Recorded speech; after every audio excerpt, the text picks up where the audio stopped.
Assalamualaikum. Hope so. All of you will be doing great. In today's video, we are going to talk about Pakistan Air Force Test Preparation 2026 Part Number 10.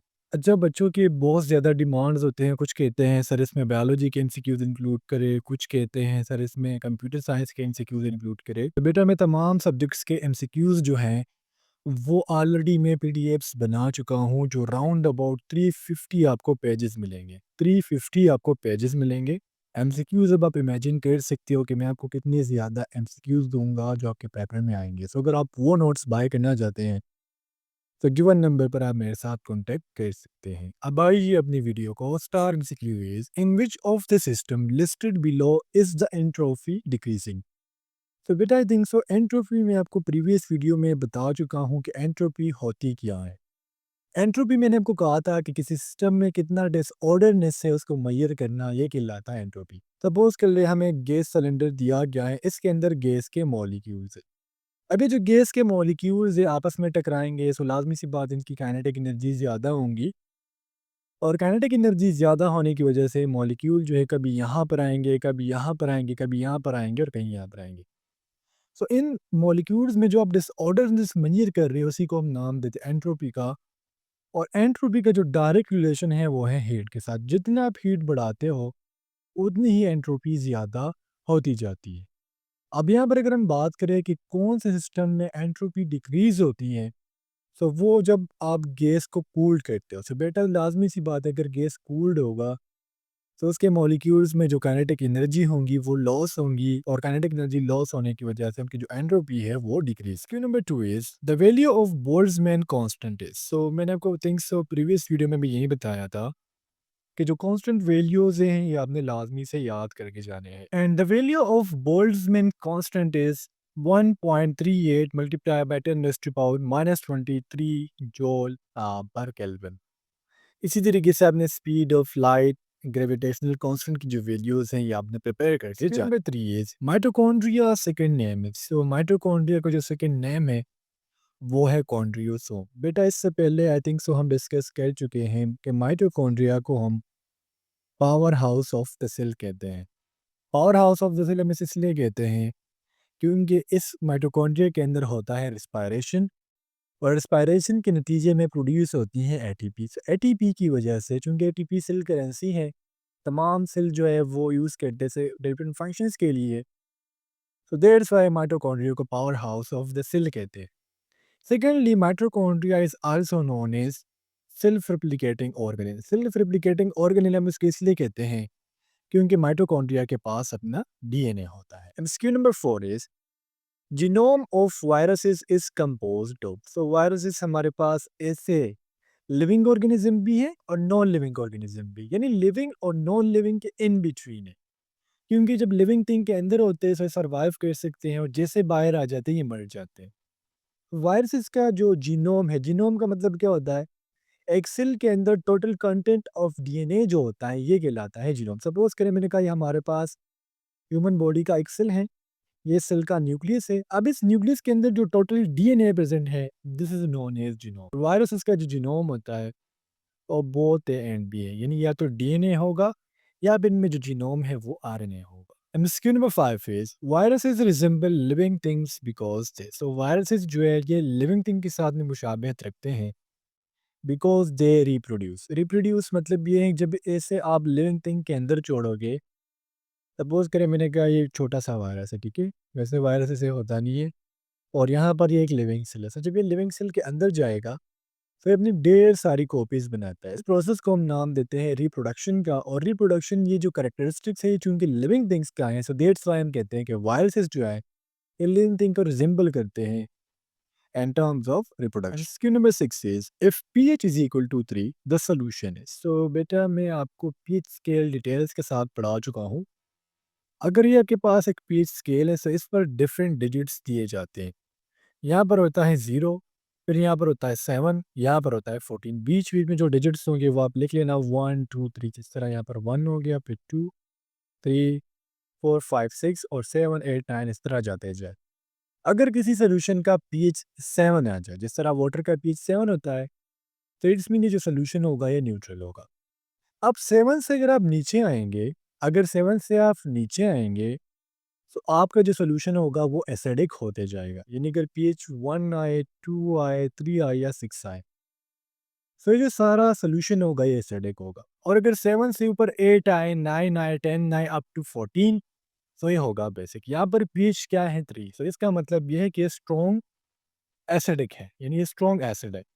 अब weak acid कब होता है? Weak acid तब होता है अगर हमारे पास pH जो है वो 6 होता है। 6 पर जो एसिडिटी है वो कम होती है। और स्ट्रॉन्ग बेस कब होता है? अगर वैल्यू हमारे पास 13 से लेके 12 से लेके 14 के बीच में आती है। 7 is how many hours are there in a week? So 1 week में कितने आवर्स होते हैं?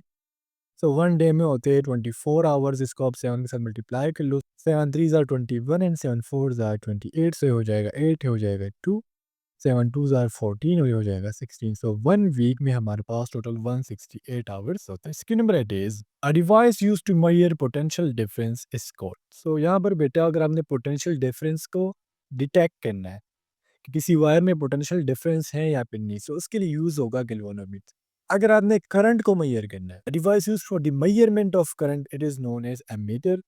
और अगर आपने पोटेंशियल डिफरेंस को फाइंड आउट करना है, मेजर करना है, तो वहां पर यूज होगा volt. Excuse number 9 is the blank has the greatest intermolecular forces. अब यहाँ पर आपको जो स्टेट्स ऑफ मैटर है, 4 स्टेट्स ऑफ मैटर जो है सॉलिड, गैस एंड लिक्विड, यहाँ पर हमसे इंटरमोलिक्यूलर फोर्सेस के बारे में पूछा जा रहा है। तो स्ट्रॉन्गेस्ट इंटरमोलिक्यूलर फोर्सेस जो है वो होती हैं सॉलिड्स में। सॉलिड में इंटरमोलिक्यूलर फोर्स सबसे ज़्यादा होती है बिकॉज इसके जो मॉलिक्यूल्स होते हैं वो बिल्कुल आपस में बाइंड हुए होते हैं, उनके बीच में कोई भी स्पेस नहीं होता। यहाँ पर आप लोगों के लिए एक छोटी सी अनाउंसमेंट है, अगर आप लोग अपने प्रिपरेशन 100% करना चाहते हैं तो आप हमसे ये नोट्स बाय कर सकते हैं। यहाँ पर मैंने इंग्लिश के नोट्स आपको दिखाए हुए हैं, जिसमें मैंने टेंसेस भी डिटेल से आपको पढ़ाए हुए हैं कि आप टेंस किस तरीके से करेंगे।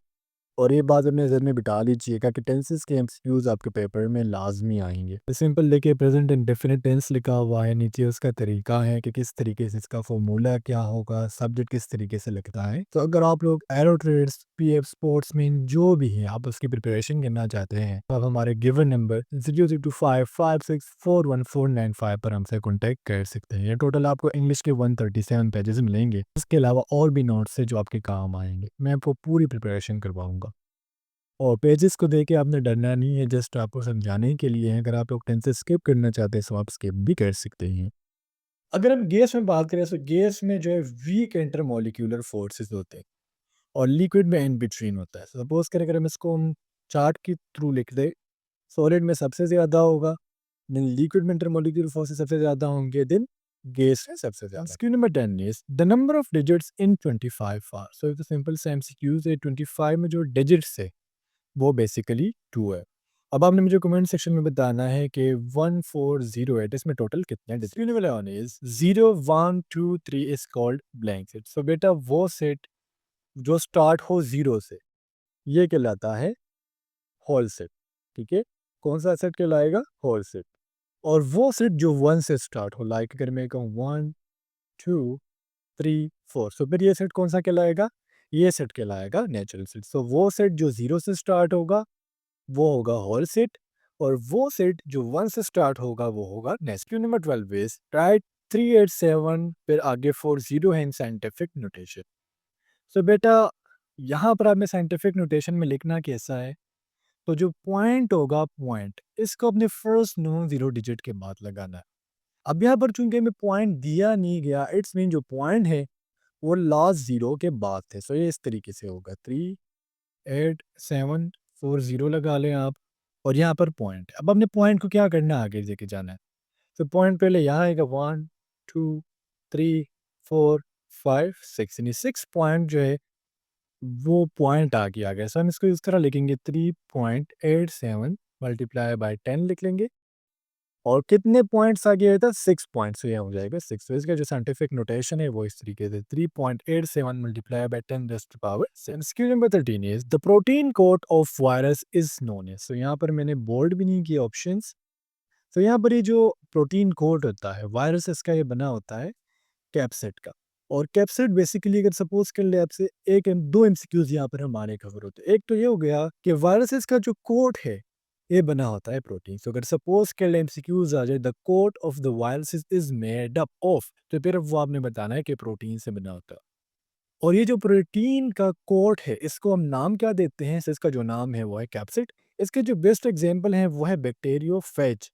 अब यहाँ पर आपने ये नहीं आंस कर लेना कि बैक्टीरियोफेज बैक्टीरिया है, नहीं।